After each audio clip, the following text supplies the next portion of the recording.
Hi, everyone. Thank you for coming and leaving the sun to wait. It will still be there when we're done. Now we're gonna shed some light on a different topic. My name is Andrea, and I'm part of Opt-in for Privacy, together with Miruna and Olga over there. And we decided to organize this panel debate because we were talking about GDPR, and we realized that we have so many different opinions about it, partly because it affects so many different aspects, but also because we come from different backgrounds, so we have different understandings of it.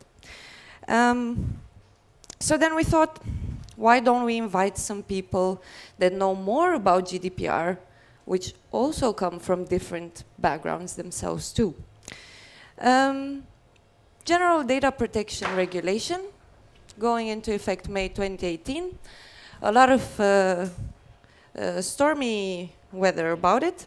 But what's so special about it? Most of the things are still found in national regulations. We chatted with a lot of people from our network, and they said, yeah, but you know, you still have to give informed consent, you still have to do all of these things.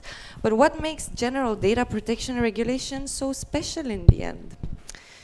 And we realize is this great incentive to comply, a great incentive in the shape of some fines that go up to 20 million euros or 4% of global annual revenue, whichever is bigger. And that is pretty much a game changer, because now it's a lot more profitable to actually comply rather ignore this regulation.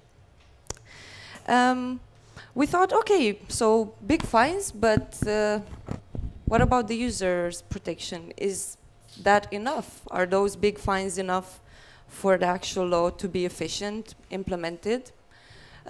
So we are asking this question: are GDPR's fines enough to safeguard EU individuals' right to protection of personal data? And we're hoping to hear today some points about the GDPR efficiency in raising user awareness, blockchain use in public sector and how does it connect to GDPR, the scalability of privacy by design from a business point of view, privacy by design being a central principle of GDPR, but also privacy as perhaps an opportunity to be mishandled into greenwashing, or the difficulties of implementing privacy by design in the banking sector. And our panel members here are 5, and I'll start presenting them. The first one is Tessa. She's Tessa Paavel. She's a board member of IT Politische Vereniging, final year law student, specialized in data protection, who also works with this field in her daily job. Then we have Niels Lindstrøm. He is the GDPR panel manager at Danske Bank. He works with identifying GDPR gaps in the Danske Bank group and implementing related changes. Then we have Pernille, author of Data Ethics as a Competitive Advantage, former journalist and now advisor and speaker on data ethics and digital self-defense. Martin von Haller, he's a IT lawyer, Danish IT lawyer, partner at Bird & Bird, with a specialization in open source and types of open businesses. His current interests are blockchain and DLT. And Irina Shklovski, associate professor at ITU. She's involved in research projects like technology in practice and interaction design. Her current research focus is the role of communication technology in supporting social networks. And she's now leading the EU project VERT-EU that focuses on ethics enactment in IoT development. We will hear 5-7 minutes of thoughts from each of them, and then we will open the panel for them to interact with each other, and then we will take some questions from the audience too. And the first one, Tessa. Hello. Is it on? Yeah. Well, Jesper, I'm representing IT Political Association Denmark, which is a Danish NGO working to preserve and sustain privacy and digital rights. And Jesper asked the question if GDPR will make users notice the huge threat that the increasing online surveillance poses to their privacy. And the short answer would be no, because legislation is in itself is not enough to create a long-term awareness among the users. But GDPR definitely will impose a big compliance risk for companies, which will face these big penalties Andrea mentioned. This will play a huge factor in companies now having to work to implement these basic rights into their systems to secure their compliance. The media hype in Denmark is primarily concerned about principles which already existed in the existing legislation. So it's pretty much a storm in a glass of water. But in regard of the private companies, GDPR will ensure that they have to take in mind the users' digital rights when collecting data. Yeah, and that was what I had on Jesper's question. Thank you. Let's hear some thoughts from Niels. Is this working right away? It is. Hello, everyone. Thanks for having me here. The question about whether the increased fines will be a motivator for companies to be compliant to GDPR. The short answer is yes. Compared to existing legislation and the inspections that companies like my own company, Danske Bank, has been driven through by authorities, I think, to my knowledge, the highest fine so far issued in Denmark to any company is 25,000 Danish kroners. I think Danske has had one of 20,000 kroners.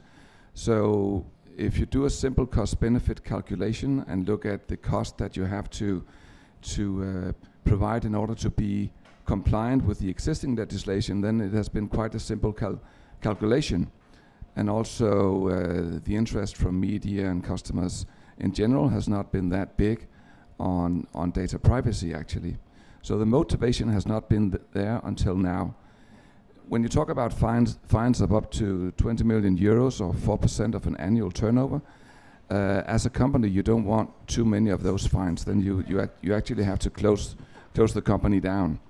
And also related to a fine of that size would be, and I know by experience for a company like Danske Bank, it would be a lot of bad press also that would also be very costly for a company. So yes, the motivation is there. Then there was the second teaser or question to me about privacy by design and how difficult it would be for existing huge companies to implement privacy by design in existing systems, in existing functionality and data models, and what are the actual challenges. And I'll talk about that by telling you about two examples that I've been going through over the last year. When we started looking into GDPR, starting last year, January, February, one of the first things that we talked about was the fact that we, as well as a lot of other organizations which IT systems have been built in the late 70s, in the 80s, based on the mainframe. We have, at least here in Denmark, we have, those of you from Denmark know the Danish CPR number. And that CPR number might not be a sensitive piece of information, but it's definitely personal related. That CPR number is used as the key to many databases. I think we have counted in our production environment 12,000 plus databases where the CPR number is the direct key to the data. Now, from a logical perspective, a simple way of getting rid of that problem was to replace the CPR number with a dummy key, and then only have the translation of the CPR number to the dummy key stored in one place where you can restrict the access and all that. So that was a logical, simple way to get rid of that problem. However, looking into the practical world with the CPR number existing in so many databases, and that is only in the production environment. We have the test environments also, the analytics, the data warehouse, using it for reporting for authorities and blah, blah, blah. We put together a little expertise group who analyzed this and came up with 2 possible solutions of how to translate or replace the CPR number in the database. They were both doable, but the fact was that either one of them would be quite costly. It would be like 100 million Danish kroner plus for both solutions. And also the operational risk of replacing the CPR number, it would be a huge operation. So the operational risk, if you actually think of that we lost some CPR numbers as the key to our tables, I don't think those particular customers would be too happy about that. So the choice was actually not to execute, not to carry it out. Now we know that the CPR number is there, and due to GDPR, we have to make our way around that fact in other ways. The second example is about the right to be forgotten in GDPR, that as a company, you should not keep any personal information on data subjects for a longer period than you actually have a reason for doing so. And what it actually, the challenge that it gives us is that we have to absolutely make sure that every piece of data that we have, that we can document the reason why we have it. I have received an estimate only last Tuesday of that project that we initiated to actually get rid of all the data that we no longer have the right to have, and also to ensure that going forward we have processes and systems that have built in those solutions, so we only keep the data that we actually have a reason to keep. Now, that solution, if we want to implement it 100%, is also a 3-digit million Danish kroner project. And that is just one piece of GDPR. So basically, the challenge is how much money do you want to spend as a company on GDPR, comparing it to the business value that you actually get, compared to the customer benefits that you actually get, compared to how much risk is the business willing to take. Thank you, Niels. Our next member speaking is Pernille. Well, I don't think fines are enough. I think it's enough for highly regulated, law-abiding banks like you. You are really taking this very seriously, but I don't think it's enough for all these multinational big data companies who will find a way around regulation. I think we are all responsible for this in the future. We have the government or the states, we have individuals, and we have companies. We all have a part of responsibility for this. Governments have to have the good law, and they have to enforce the law, which we haven't done in Denmark at all. We haven't enforced the law. Government has to promote new products and services who are privacy by design, and government has to be a role model, which is very seldom we see that in Denmark. That's one part of the responsibility. Then we have individuals. We have to take a responsibility as well and start demanding products which are more privacy by design. I have a little folder here if anybody wants that about digital self-defense. We should learn that and take care of our own data. And then we have companies, and I'm sure companies will see this. I'm sure that privacy is a new green. It is just starting now, and it will take years, of course, but we are seeing some companies around the world, in Europe especially, who are starting to use this as a competitive advantage. And I'm sure that will be a differentiator in the future. So companies will also have to take a responsibility, an ethical responsibility, producing products privacy by design, being data ethical or ethical in responsible with their data, and treat other people's data in the same way as they want their children's data to be treated. And I'm pretty sure we'll see that. We have some concrete examples in Denmark. Lego is one, but we have lots of smaller companies also, and around Europe, Germany, France, Belgium, Holland, where we see this new trend coming up. Thank you, Pernille. Next one is Martin. Yeah, thank you. Two initial comments. One relates to one relates to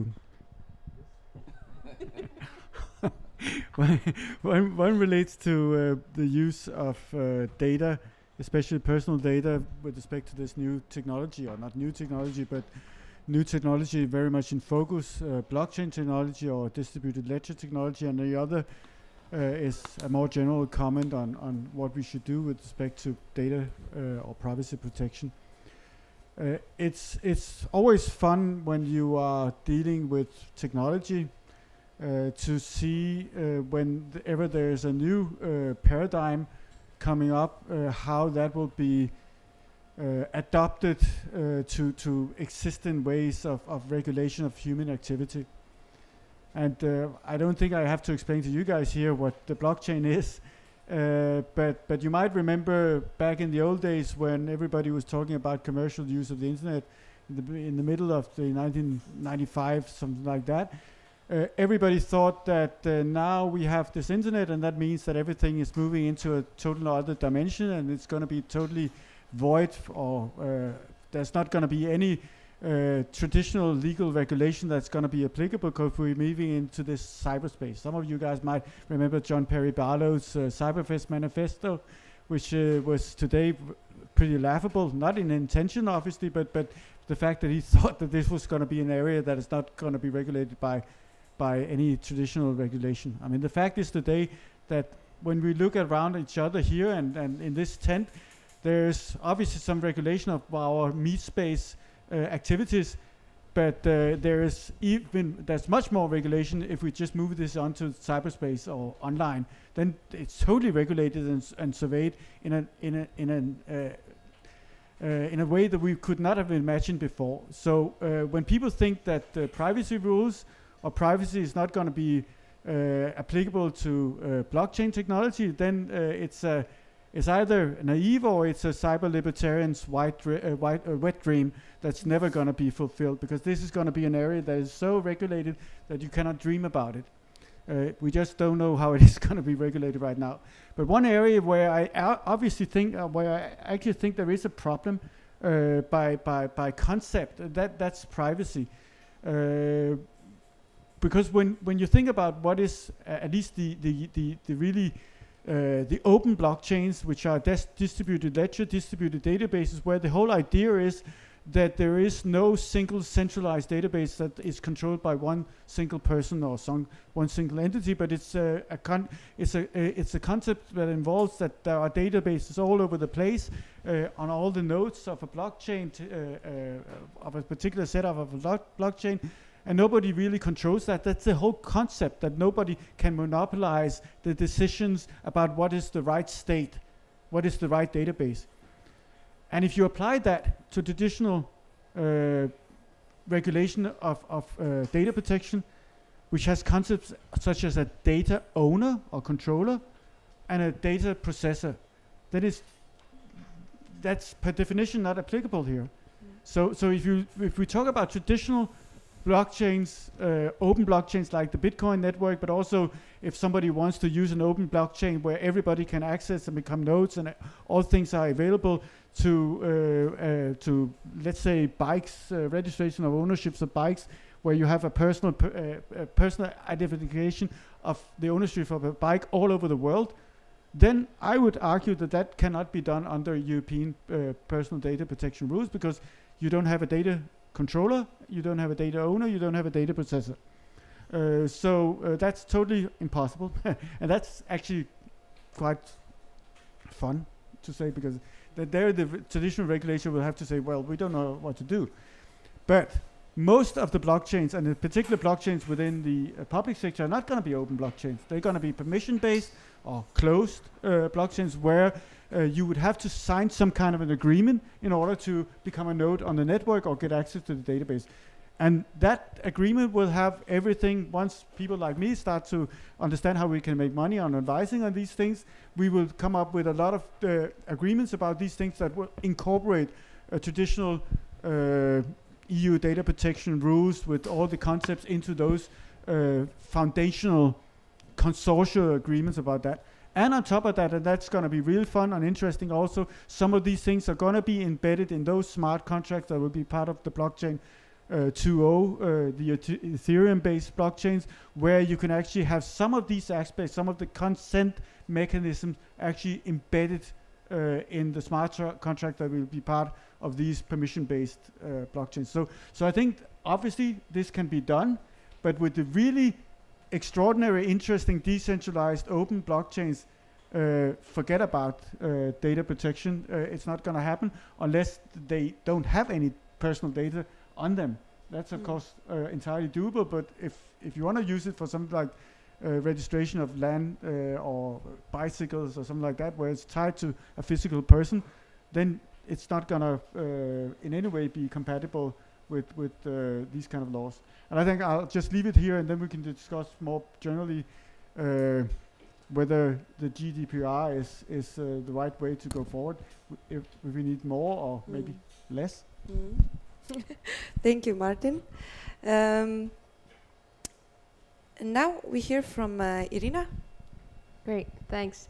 So I found the question itself really interesting because you're asking really whether the fines are enough to safeguard the individual's right to protection of personal data, which is an interesting formulation, whether we use fines to protect, to safeguard rights.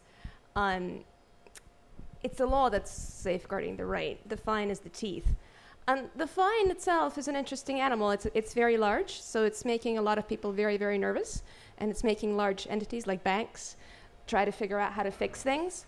GDPR itself, I think, is a very interesting piece of legislation. It got lobbied almost to death, but it also produced some teeth. What's very interesting to me, and even though I'm an academic, I actually have a secret weapon, and that's called students that are doing their master's thesis and bachelor theses in companies and in the world, so I have a connection. Recent projects are showing that there are companies both in Denmark and outside of Denmark that are budgeting in the fine. And they're budgeting in the fine, and they're expecting to pay it, or hoping not to pay it, but budgeting it in, because they realize that the costs of implementing the changes necessary to be compliant with GDPR are astronomical. And because they're astronomical, they're basically saying it's cheaper to pay the fine for the next few years, and then we'll see where the actual lines are going to be drawn, while we figure out how to do this cheaper. Now the thing is, nobody actually knows who is going to be fined for what yet. Now, starting in about a year from now, we're going to have all kinds of interesting cases coming up. But right now, we don't know. And GDPR, while it does have these financial teeth, it's also a piece of legislation that has a lot of things that are going to have to be defined through case law. They're going to have to be defined through people figuring out what the hell does reasonable mean? What the hell how far does pseudonymous versus anonymous go? What does it mean, reasonable effort to make data anonymous in the event that de-anonymization may become possible later? Nobody knows that. It's a lovely piece of foresight on the part of the lawmakers, but it makes it very difficult to set expectations for what's actually going to happen. But it is making a lot of people nervous, which is lovely, because in terms of the state of our personal data, things are bad. Things are really bad. The expectation that you need to teach individual end users your mom, your grandma, to take care of their personal data is ludicrous. It's ridiculous. It's impossible. I probably would be right in guessing that while most of you here at BornHack are extremely technically adept, how many of you have read an end-user license agreement last time you installed an app? Yeah, that's the typical answer.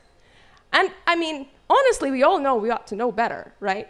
Yeah, we all ought to know better, but really, how much time do we have? Now, 10 years ago, some friends of mine did a study, and they tried to figure out how much time it would take to read privacy policies on the 15 most popularly used websites.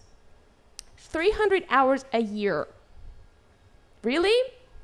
That's just 15 most popular websites. That's if you want to keep up to date with their privacy changes per year. And we have a lot more now. So it's impossible. And also the conditions are impossible. So we asked, your app would like access to your contacts and your various other sensors to run. And you say, okay, do you want to give consent to this? Okay, maybe yes, maybe no. Really? Do you have enough information to make that judgment? No, you never do. What you're asked to do is to perform a vision of the future. Will that in some way eventually be difficult for you or make things difficult? How are these data going to be used? So in some ways, GDPR is attempting to mitigate some of that. The very idea that you can only collect data that you need for provision of service, and the need for provision of service isn't equal to, I need to sell it to finance my provision of service. That's actually key, that's important. The very idea that you don't need to ask consent for data that you need for the provision of service. But if you want to sell that data, you best ask for consent for it. So now as a consumer, I know you're asking for my consent to access my contacts. You definitely don't need that for the provision of service. You need it for something else. There's certain very interesting things in this law. I'm not sure the fines are it, but the fines are going to make people actually think about what they need to do. And that means they're going to make people think about ethics, which is going to be interesting. Thank you. Thank you all for offering a broader picture, a broader, clearer overview of the different aspects of GDPR and the points it touches.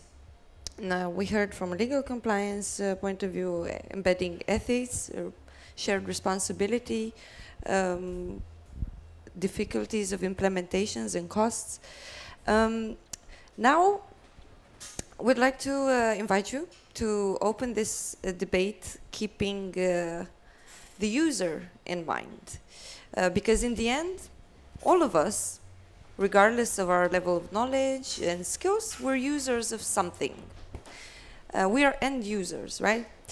And how exactly, or where does the user stand? Will GDPR change at least the user behavior online, or its relationship to technology at all? If yes, how? If no, why? Any thoughts? Yes, Martin. I think it's a very good starting point to look at what will the effect be on the user. And I think I'm willing to make a bet that it's not going to make any effect at all, because this regulation is not made in reality to help the user. It's made for me as a lawyer, so I can make money on implement it, for people advising on it, so they can make money on giving advice, and on regulators to be able to say, yes, we delegated the answer to the responsible to you users, so you are responsible. We gave, I mean, you could just say no. And this has been a fundamental flaw in EU data protection rules from the beginning, that it's using this illusion of privacy based on consent. And I think I mean, you already pointed to it, that any rational person, I can say for myself, I'm a lawyer. I have never ever read a privacy statement unless somebody paid me to do it. Because because I'm intelligent. I'm a rational person because I know that the expected value of or the expected risk of dying or losing my house or something like that from actually having some kind of less privacy or privacy value violation compared to the opportunity cost of spending that amount of time that I could spend on something else, making money or seeing my kids, on reason these, it just doesn't make it up. To some extent, we don't care, and we're not going to care in the future as well. Not that it's not important for us as a society to have privacy, but we as users don't care. There are people here who care because it's a professional interest, and it's part of being a hacker that you per definition think that this is interesting. But for normal people, they don't care. I've been at numerous different committees over the years where telcos and others said, well, okay, we'll make a privacy compliant solution with email, so nobody can see anything. It's going to cost 10 kroners every month more for the users. Nobody is going to use it because not even for 10 kroners a month do they care for their privacy. So if we want to do something for users, don't delegate the responsibility to them. Come up with a different solution. And I think fundamentally to have this kind of privacy that is based on actually consent is the biggest illusion you can give of privacy at all. You should realize that data is going to flow, and we should enable data to flow, but make rules about how they are, how people are allowed to use them. Make rules about transparency of what data do you actually hold.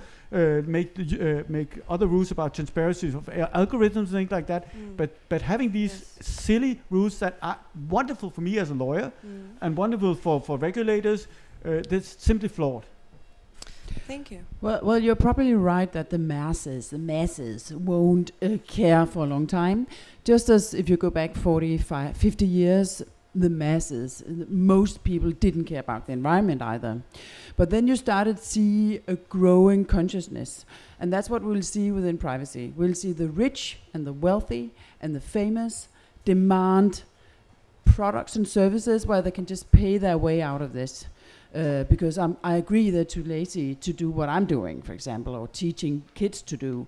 So you're right, it will be a minority in the beginning, but I'm pretty sure that we'll see a rise of privacy tech coming up in the same way, because it's so fundamentally important for us to control our own lives. And I also think that the GDPR will make a movement of conscious consumers who will start, like Max Schrems out of Austria, asking the companies, what do you have of data about me? And I'm sure a lot of us will, some of us will make, standard letters you can send to companies and the government and ask what data you have. So there will be a consciousness rising. It takes a long time, but we will see it slowly coming up. Thank you.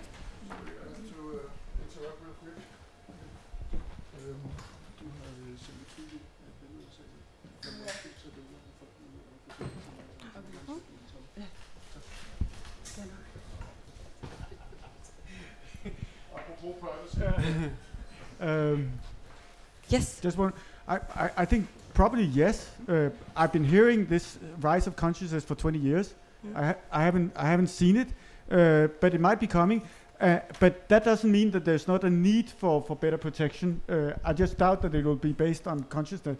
And I think we must agree, at least, that if this is going to happen, it's not going to happen on the basis of those kind of rules that we have now, because the rich and famous, they don't need other rules because they are the ones that will always use these rules. You can see in all the most dictatorial states in the world, they have they're building their privacy rules on the basis of our rules in the EU, because they know that they can use these rules to have small companies, dissidents, to say, well, you're not supposed to say that I've been at this place paying money to this person, because that's violating my privacy rules. But they don't give a fuck about the other way around. So we should simply reinvent this. It's totally flawed, and it's being misused all the time. The only people who are making money out of it are lawyers, the lawyers that are employed by Google, and all the regulators who have all the commissions and having all these kind of things to sort of because they know how to do it. Yes. Niels?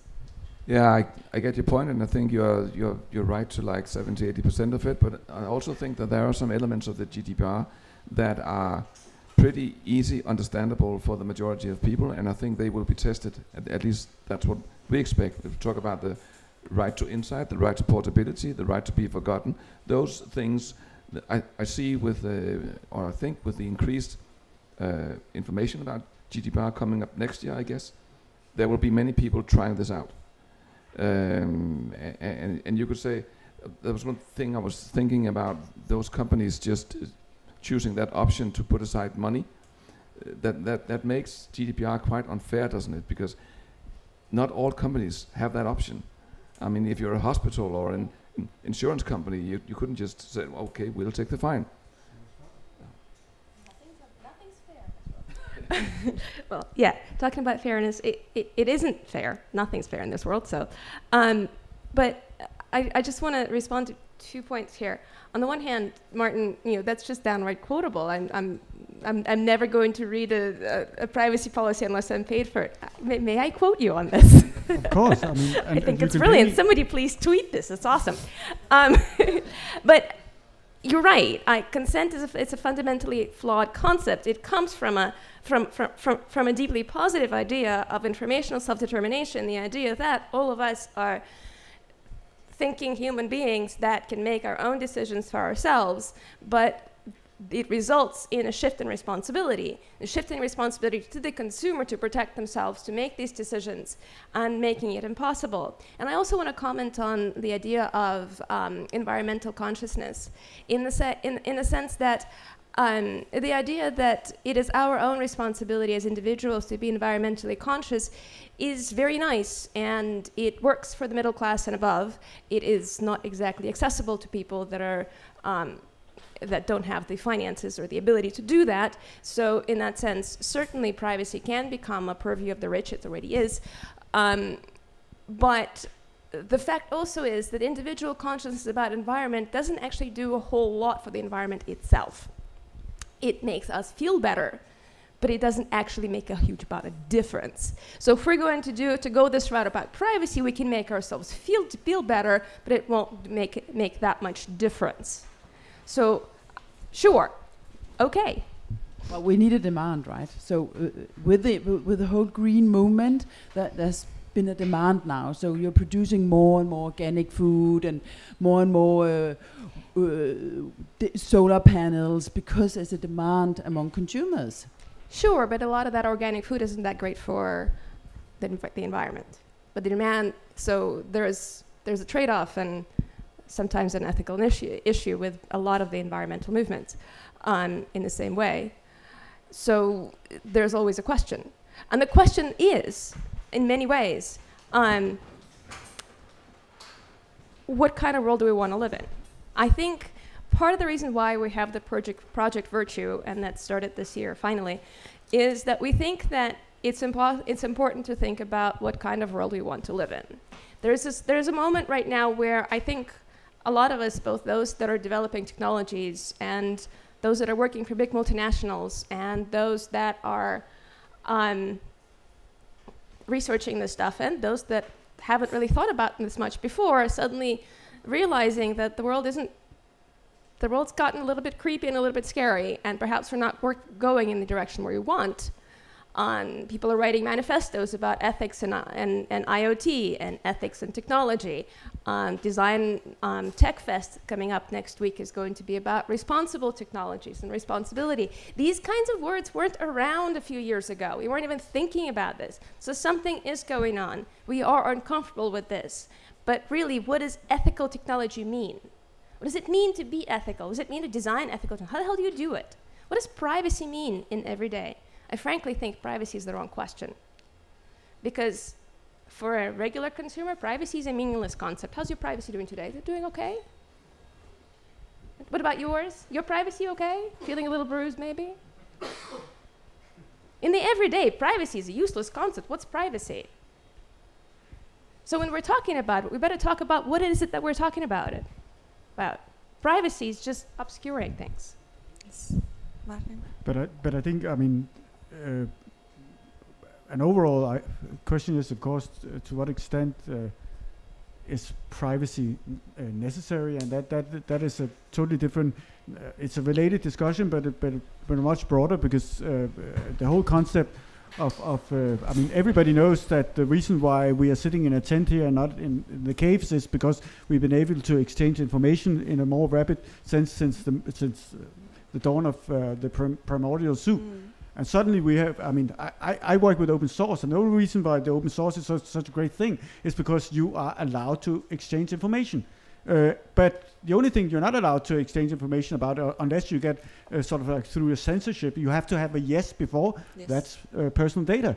And that might be, so yes, I accept that that's a good idea to a certain extent, but in a lot of situations you should be allowed to exchange personal information about dictators and rich and famous people that are cheating and things like that. So I don't think it's necessary like this, that you should have privacy all the time as sort of like a it's not that Moses came down from the mountain and say, oh, I forgot the 11th commandment, thou shalt have privacy.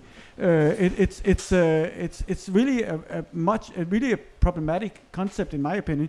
I just want to make one comment to what you said. Actually, I heard that he did, but it but it just wasn't documented. No, you weren't allowed to say it because you had privacy. He didn't give you permission. But and that was even before open source. No, but I just want to make one comment to what you said about the GDPR. I think there's a lot of good things there as well. I'm just objecting to the core tenet of the regulation, also the GDPR, which is consent. And one thing that is really interesting about the GDPR is data portability, because in honesty, I think that the most important regulation going forward is how to actually enable some competition with respect to data.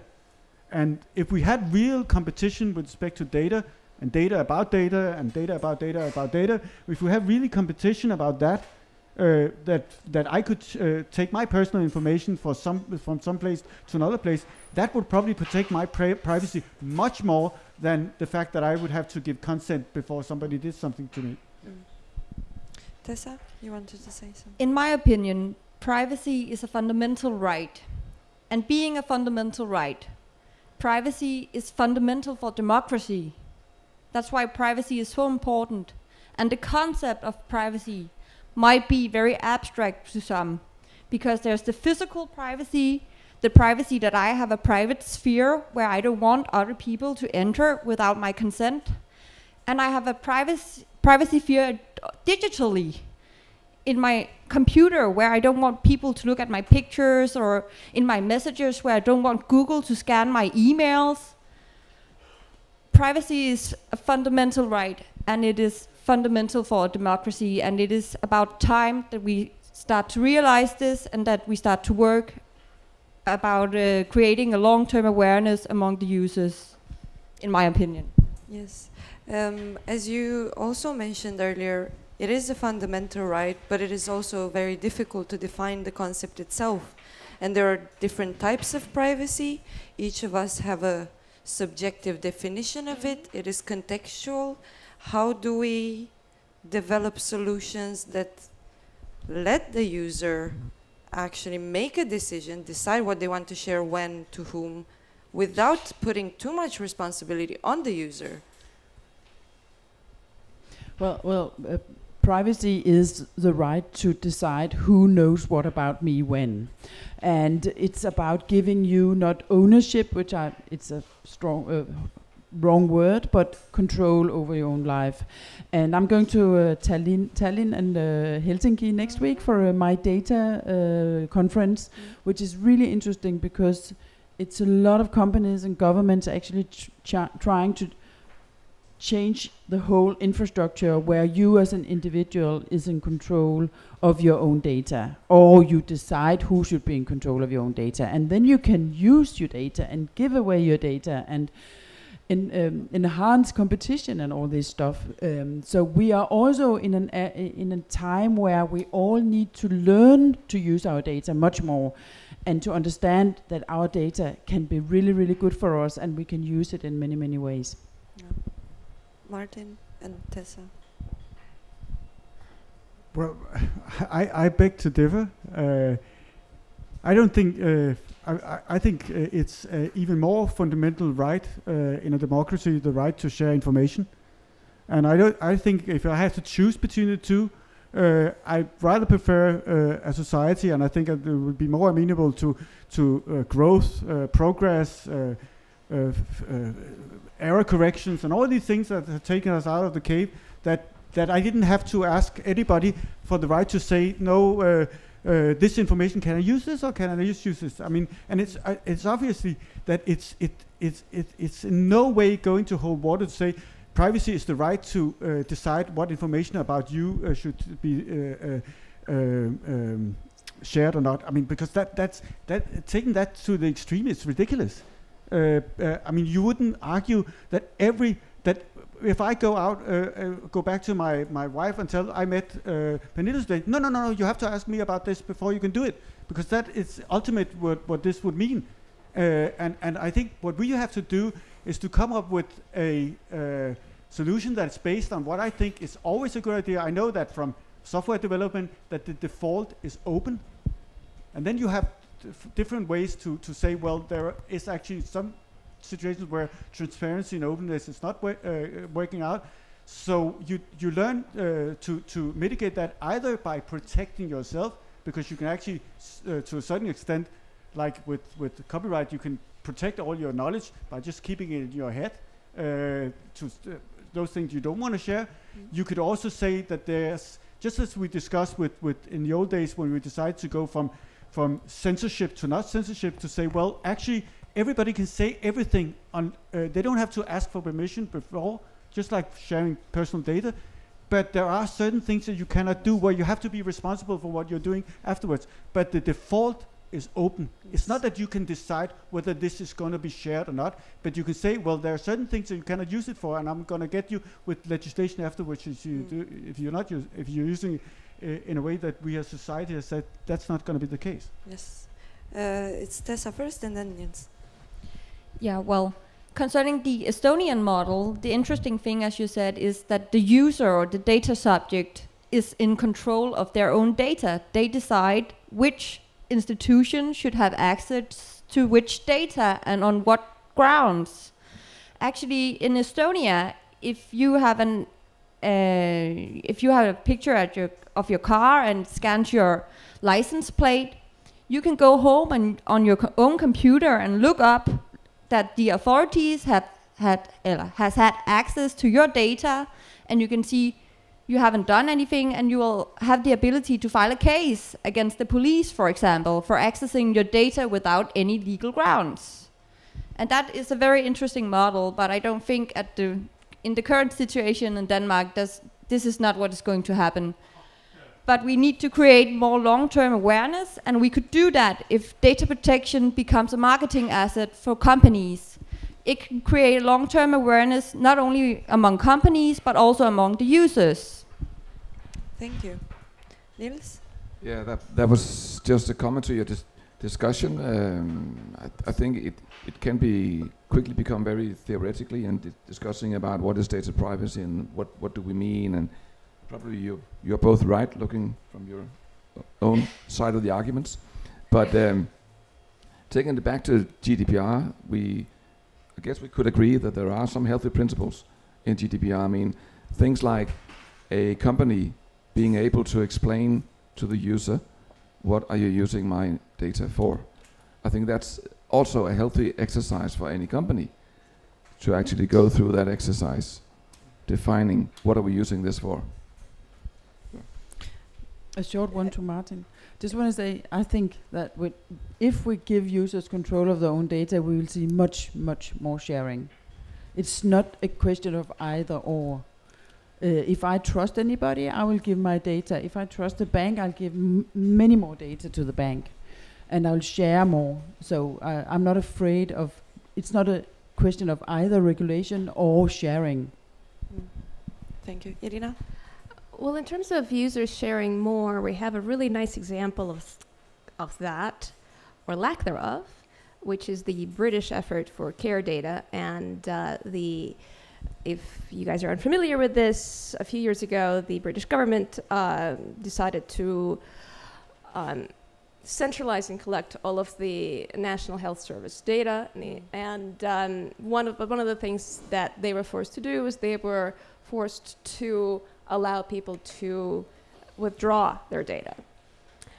And given the number of people that did, it rendered that data set unusable. There was a lot of other problems with care data. There's not been papers written about it, lots of discussions about what happened, why it failed. It was presented badly, it wasn't explained well, et cetera, et cetera.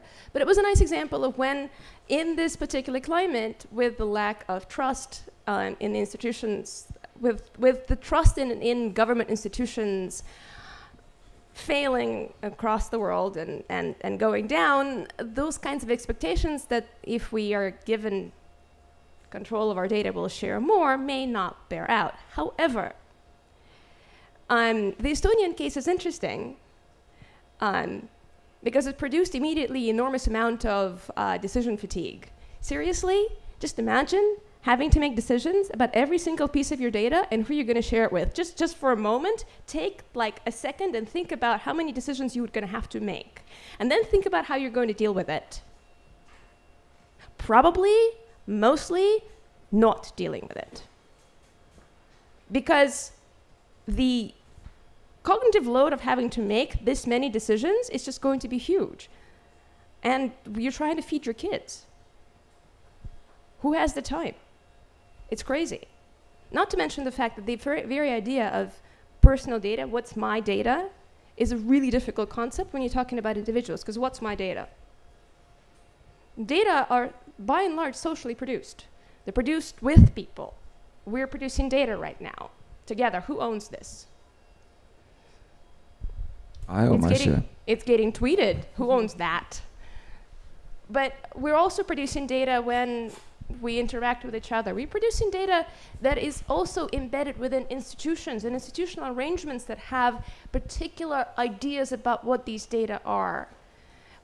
There's a social contract and there's the inherent political contract with the CPR number. There's a social contract and there's a citizenship contract with the government with the kind of data that they collect. We have expectations about how these data are treated. None of that fits within personal data. Thank you. Yes, Martin. Just a follow up on that. Actually, I think it's very much in the same vein. I mean, your baseline is that, or your tagline is that we should give users more control. They have control today. The whole GDPR is based on control, and the point here is that this control is something that you could argue whether people care about it, but by the end of the day, a lot of people are willing to trade that control for things that they don't know really about what's the value of giving up that control or not. So the point is here, and I think the biggest problem is here, that everybody involved in this is so biased towards what is the standard approach. Are you saying that people today consciously, all of us who gave up our privacy to Facebook, for example, did we do that totally conscious that we're paying with all our data? Do you believe that? We did it consciously in the sense that we knew by pressing this that this would have some kind of consequences. So we knew that Facebook microphone is recording in the room and stuff like that. We knew all that. Yeah, but the thing is also, I would also argue that the minute we've seen a lot of these examples that suddenly it came out that Facebook did this, or suddenly Instagram did that, or so on. And what happened was that we could have expected that, okay, now social media use would decrease. Maybe people would not stop using Facebook, but it would decrease. No, it just continued up. I think that it's the only way to solve this is to give up the fallacy of believing that in user control in this area. You have to say, like in many other areas, you have to say, well, people, if we want to regulate this, we should figure out from in a democratic society, what can you use data for, what can you not use data for, and then we should allow that all these data are exchanged, but it cannot be used for this and this and this. Because also the other way, I mean, one thing is that it's an illusion for users. The other thing is that, I mean, whenever, I can't remember who said it here, but it's totally correct, that whenever there is some kind of a new regulation like the GDPR, it just means that Google are hiring 1,000 more lawyers. So they can always find a way out of this. But the startups that I'm working with, they cannot. So this is just another example. Not that I'm saying that Google is doing something that they're not allowed to do, but this kind of regulation where you have to spend a lot of time on compliance is actually just a barrier to innovation. And that means that all the small innovative use and also maybe uses that could be extremely beneficial for society is not happening, because it's only the big guys who can actually afford to comply.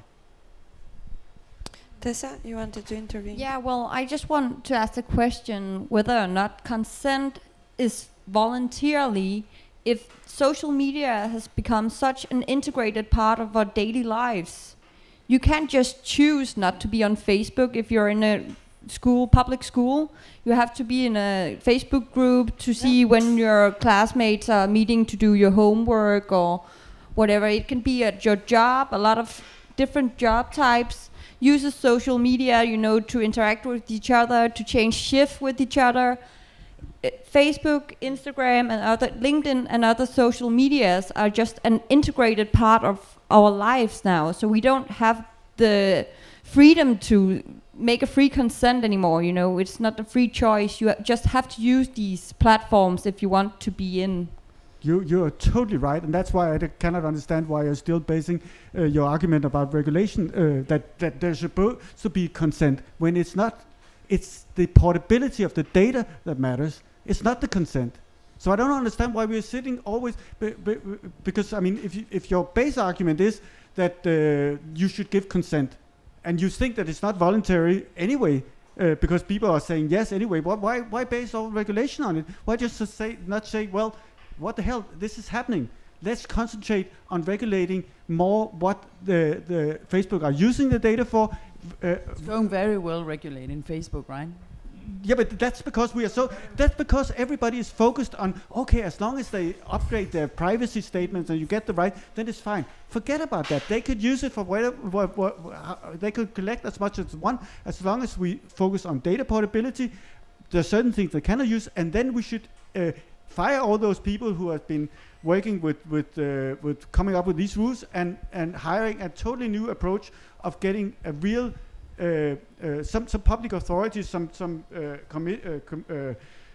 agencies who could look into what is actually used. Start talking about devolving, disclosing algorithms and things like that. But leave that consensus thing and just realize that it's good for society that data flows. Yes. Irina? Consent is a problematic construct. And it's fundamentally the way it has been used has created enormous amounts of problems. There are right now efforts at other kinds of approaches. So the city of Barcelona, along with a number of other partners, are testing what they're calling a data commons. It's a way to try and achieve a sort of distributed responsibility about data. How do you stop forcing risk onto individuals? How do you distribute that risk? How do you share in both the decisions about data, but also in the responsibility for making decisions about it, and in the weight of figuring out what's right and wrong? And how do you share that in your interfacing with other companies? Whether the data commons is going to be a successful or unsuccessful test, it's an attempt to try and figure out a different sort of approach. GDPR is fundamentally an individual, focused on individuals. Law typically tends to focus on individuals. After all, how else is it going to work? The biggest loophole in GDPR is the fact that, in the end, the kinds of things we're trying to protect ourselves from, the kinds of social sorting and discrimination that we are worried about, can happen completely without having the entities that discriminate knowing about who we are. Because in the end, if you are the kind of person that goes to BornHack, and you're part of a group of people that go to BornHack, and you're identified as such, not as an individual, not with your name and being tied to an individual physical person, but the type of individual that goes to BornHack, and then that kind of individual now is treated differently by different entities and potentially social institutions, we have a problem. But GDPR isn't going to fix that. So there are many issues here. Consent is one. I think throwing out consent completely is never going to happen, but mitigating it and dealing with it and acknowledging that it is not a solution is really important. Acknowledging the data, then an individual control of data is perhaps not a complete solution either. That individual control of data is also too much is another thing that needs to happen. But I think GDPR is forcing these conversations. And the fact that we're having this conversation right now is really important. So in and of itself, that is a good change. Well, I'm not going to argue in favor of consent, but I'm not a lawyer, but I understand that this is the only tool we have today. We don't have the alternative. So that's a very good idea to start inventing an alternative. I agree on that. But saying that GDPR is a hindrance to innovation is not true, I think, because what it's trying to is saying, well, let's start doing some inventions or innovative solutions with privacy by design, for example. And that's what we'll probably see more of in Europe, that we'll try and make new services, which is not like Facebook and Google and all these tools where they have control over data. Now we should make some tools where you, if you want to, have control over data, or where humans are in the center. So I don't think it's a hindrance of innovation. Yes. I'll just say, I think that's a good thing as well. I think that what could probably happen, which to a certain extent would solve the competition problem, which I think is the biggest problem here for privacy, is that we don't start to invent solutions where you as the user are in control, but where nobody is in control. So there's real competition, but that means also that everybody can use something without asking permission first. And that's that. Then we're back to the open blockchain, obviously. Yeah. But this is the shift, because I'm arguing for a big data pool, also a personal data that can be used for everybody, also for those who want to use it to hold somebody accountable, because this is how a democratic society is run. And the more that is available, the more innovation, the more people in a basement somewhere can just tap into it and find new ways to using it. There just has to be some very, very strong discussions and rules about what you use it for. Can I just make one example? I mean, if you go into a job interview, you don't take over a hijab or something, or a bag over your head or something. They can actually see that you're a woman, how old you are, and they can hear your voice, and they can probably see whether you have some kind of a physical sickness or something like that. And you don't insist that, no, you have to I have to give you permission to have that interview, so you know that I have this and this and this. You might say, yeah, we should have a rule about that, but you would give permission anyway, because otherwise you couldn't get to that interview. So it's an illusion. But we have rules saying, yes, this information flows freely, but you cannot use it to discriminate on these and these and these things. And this is the approach we should take to personal data that's flowing online as well. I agree. I think that it seems that, in my perspective, that you're advocating for is a kind of anarchist way of dealing with data. Open, free market, everyone does what they can, open by default. But I think that, or I don't know, I'm wondering whether this sort of anarchy is the outcome, or like the way towards enlightenment, or the outcome of an enlightenment population, of enlightened users. Irina, and then Martin. So something interesting happens when you advocate for open data and you lead with anyone can use it, because not anyone can use it. That's never going to happen, because in order to be able to use data, you have to have a lot of specialist training and a lot of education, access to all of that, access to the kinds of technology that would allow you to use this usefully. So clearly that's already immediately a creation of a particular kind of elite. Now, the open data, let's make it open and we'll have lots of great innovation. That experiment has already been ongoing for a while, and that's the open city data, that's the open data experiments that a lot of cities have done. What they found was that either nobody really used the data, or the data was then used to great advantage by multinationals with lots of resources to use the data, and very few others who were able to actually use it productively. And a few very interesting and great startups and smart people that got together and did some great innovation. But by and large, right now, open city data is benefiting multinationals significantly. Yes, very short, Martin, and then we wrap up. I mean, the argument about that you shouldn't, there's a problem with openness because not everybody can use openness, that's fundamentally flawed, I think. First of all, the argument that then it should be closed if not everybody can use it, which is not exactly what you're saying, but close to. That is flawed first because it's not going to be closed. The elites are going to have access to that data. It's just the good guys. I'm pointing to myself.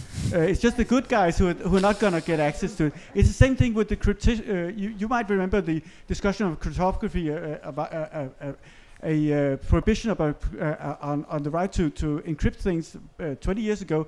The argument was that we are not going to do we should not allow that. But the fact was that this meant that me and other people who are totally law-abiding would not be allowed to encrypt, but all the bad guys would do it anyway. And this is the same thing. If you just say, well, we are going to because there's some, it's only going to be elite who can actually use it. This not going to work. And honestly, I think one of the best examples, because people like this, I mean, a bunch of hackers. I just went by Prosa's store where it says "Stop Acta." It was a little bit old, but the fact is that one of the reasons why these guys could help me with my democratic rights that I was not able to figure out because I didn't have a clue about what was going on was because there was somebody who, from the bottom up, got access to a lot of data that they couldn't get access before. And I think this is exactly also the reason why I want personal data to flow more freely. Obviously, a lot of dictators and bad guys are going to use it, but they were going to get access to it anyway. Thank you. Okay, wait a minute. What if we invert it? Give me a sec. What if we invert it? What if you do something where multinationals have to pay, but the little guys can get it? I don't know. Think of new structures. Thank you all. This was very exciting. Let's see if the audience has some questions to address to you. And one single bit is that maybe you can address the question to one member or two maximum, and then we have more chances to get more questions from the audience.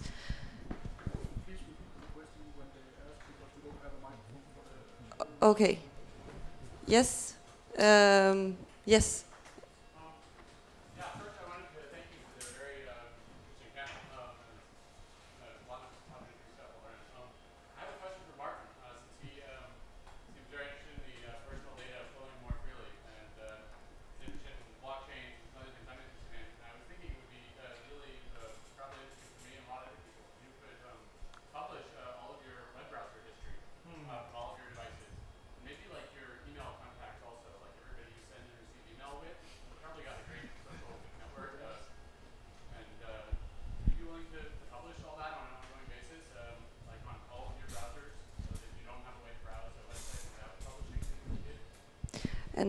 I'll just repeat the question. The question is for Martin, advocating for openness of data, whether he would publish his web browser history and mail and the rest.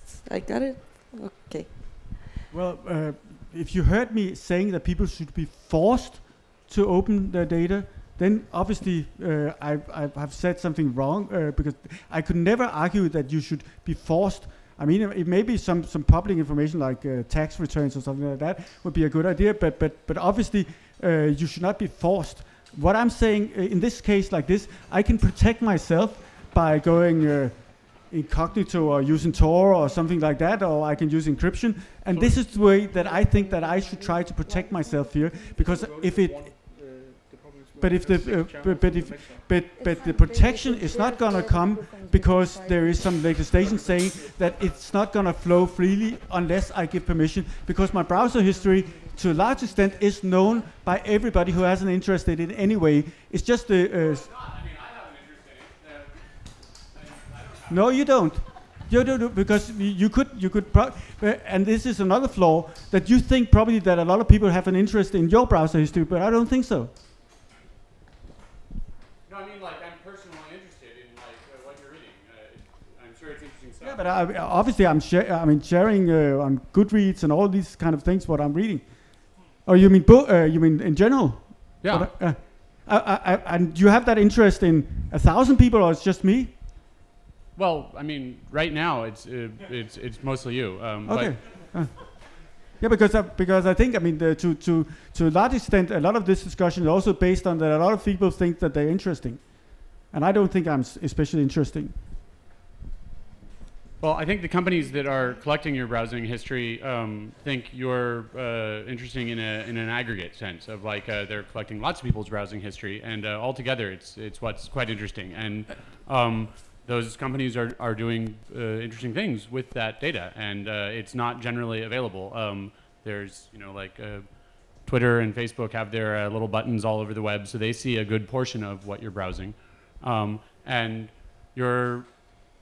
I guess if I understood you correctly, you're suggesting that data should flow freely because those companies are collecting it, and you've consented. I really like what you were saying about consent being very misleading, and it's not really, people aren't really consenting. I agree with you there. But I think, I mean, let's get this clear. I'm not advocating that people should be forced to release personal data, unless, I mean, there might be certain situations, but in generally, no.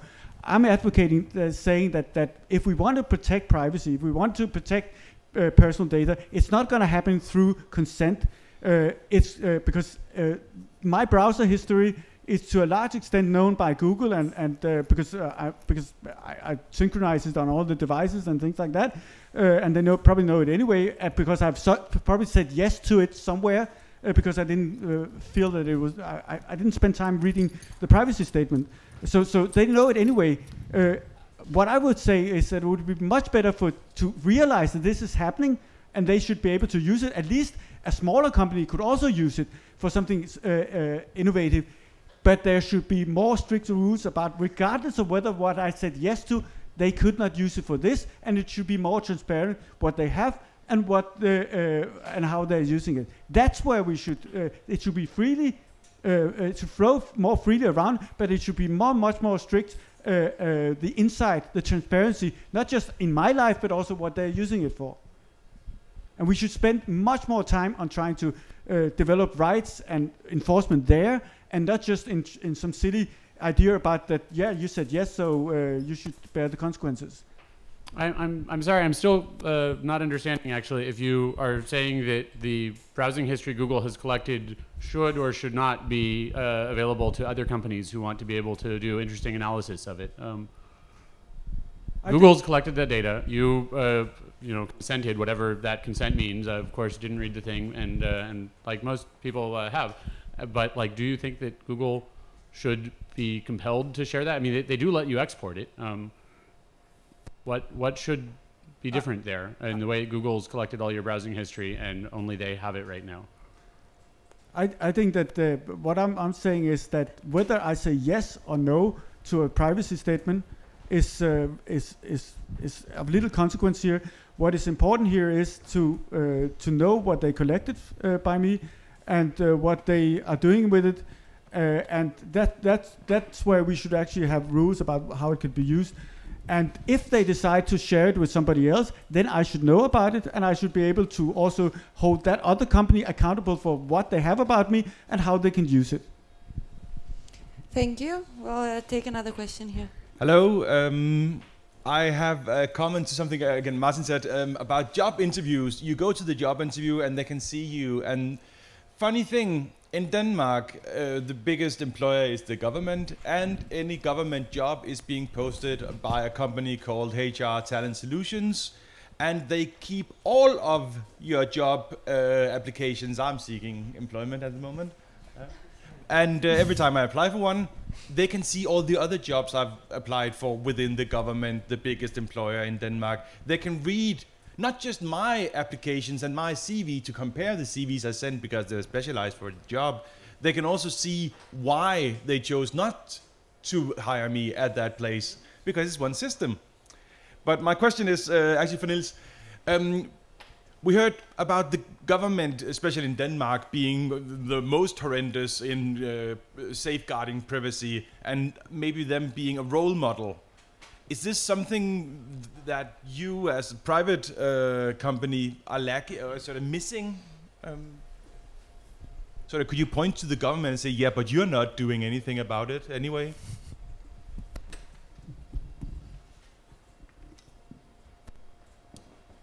I don't know quite what to answer. I know that with respect to GDPR, there's a discussion going on at the moment if things like the government or any public authorities should actually be regulated by GDPR, or authorities should be able to fine themselves, so to speak. My opinion is that yes, of course, we should require the same things for public organizations as for private organizations. I don't know if it answers your question, but that's my viewpoint. Thank you. Do we have any other questions in the audience? Yes.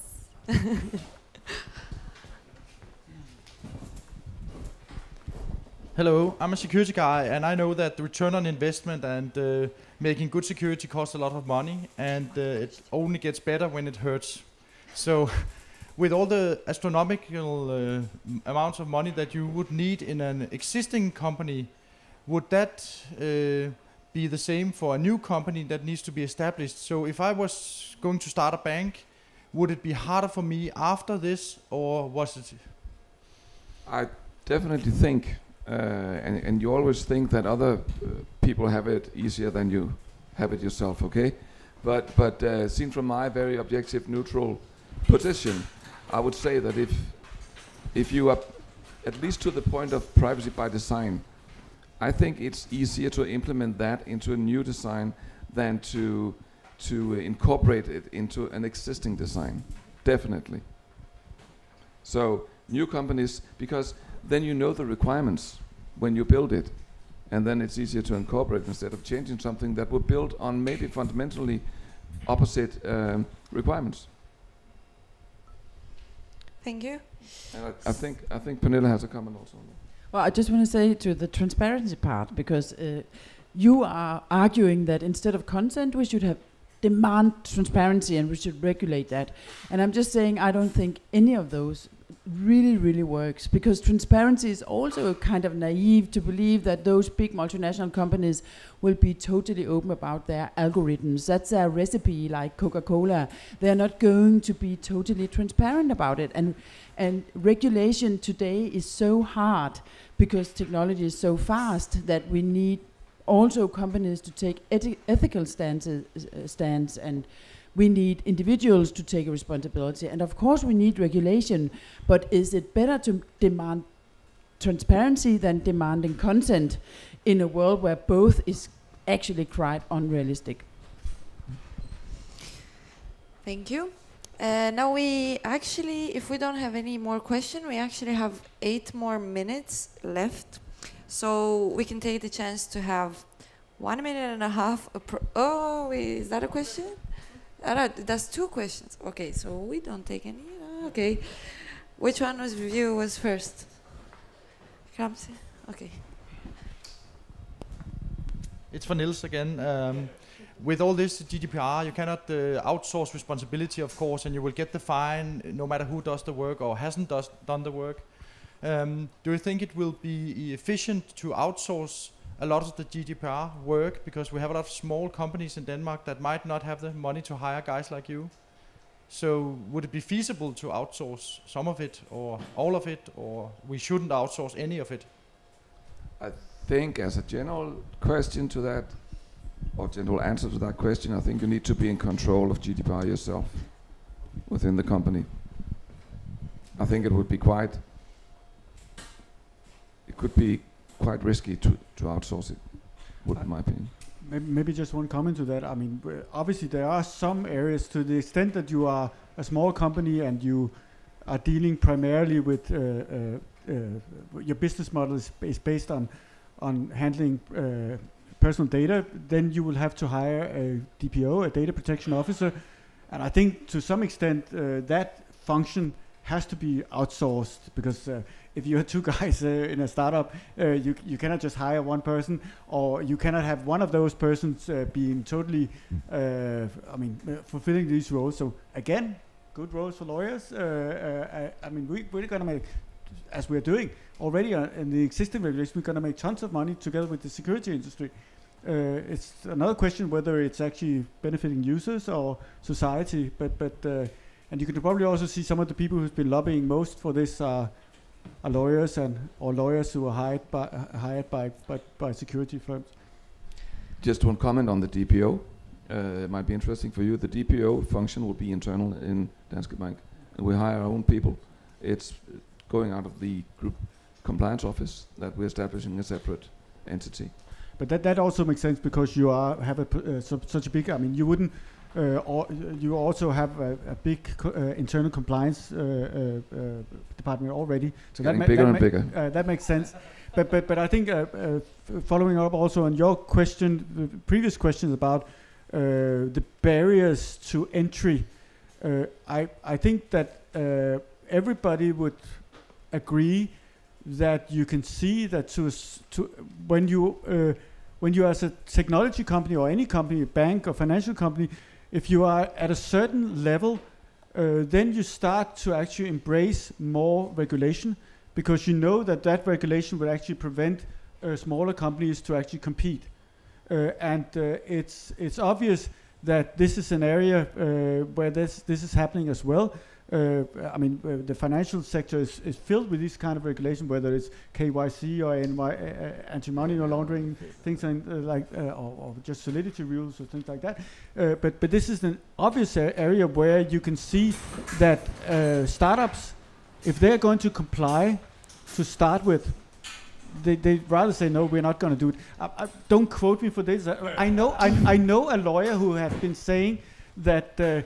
If she talks to a lawyer, to a startup, and they ask about this, then her advice would be, well, figure out whether you morally think that you can that what you're doing with this personal data is okay, but don't start complying with these rules unless you have vast profit or big investors, because if you start complying from the beginning, then you're not going to start.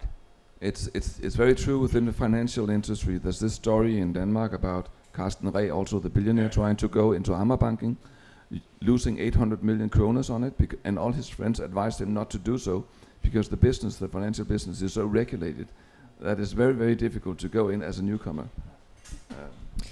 Thank you. I don't think we can take the last question. I'm sorry for that. So we will end this. Thank you all for coming, panel members, and thank you, audience, for coming as well. Also, European Digital Rights, they were very nice and supported us to make this happen. Also, we have some stickers that you can also get your hands on. And let's go out in the sun and have a sausage and a beer. Thank you.